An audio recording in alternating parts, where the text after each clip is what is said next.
prêt, Laurent. Ok, on y va.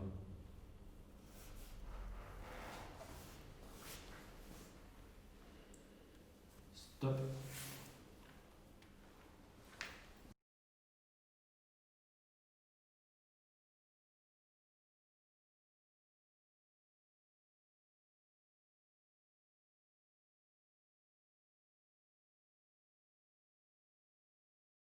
Ok. Moi, je suis prêt. On y va? Oui. On est parti.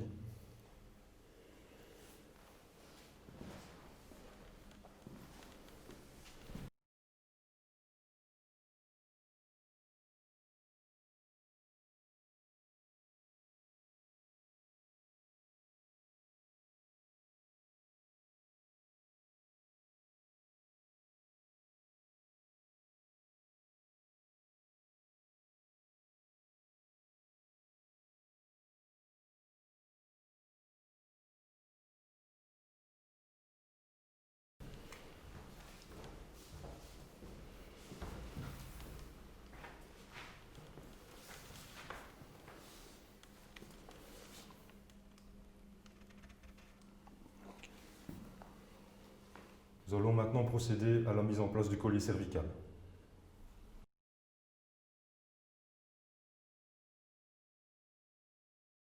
Nous sommes face à une victime qui se trouve en décubitus ventral. Afin de poser le collier cervical, nous allons devoir le remettre en décubitus dorsal. Il y a des précautions à prendre lors du retournement. Il faut absolument respecter l'axe tête-coutron lors du retournement. Positionner une main au niveau de l'épaule. Positionner une main au niveau du bassin. La petite astuce, vous pouvez prendre poignet contre poignet. Et c'est l'ambulancier qui se trouvera à la tête qui va décider du départ du retournement de la victime.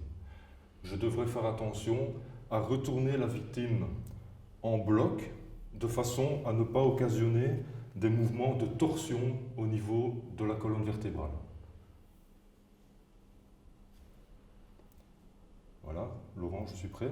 Ok, on y va. Je maintiens la tête de façon à venir dans l'axe.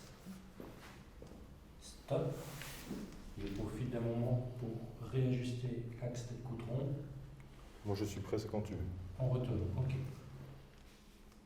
Comme vous le constatez, je réceptionne la victime au niveau de mes jambes et je continue la manœuvre de retournement, délicatement. Voilà, madame.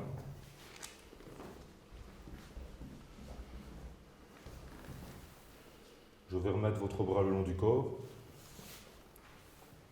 Je vais en profiter également pour regarder au niveau des épaules afin de positionner correctement le collier cervical. De façon à ne pas me trouver déséquilibré lors du retournement de la victime, vous constaterez que je me suis mis en position stable, à savoir un genou au sol et un pied au sol.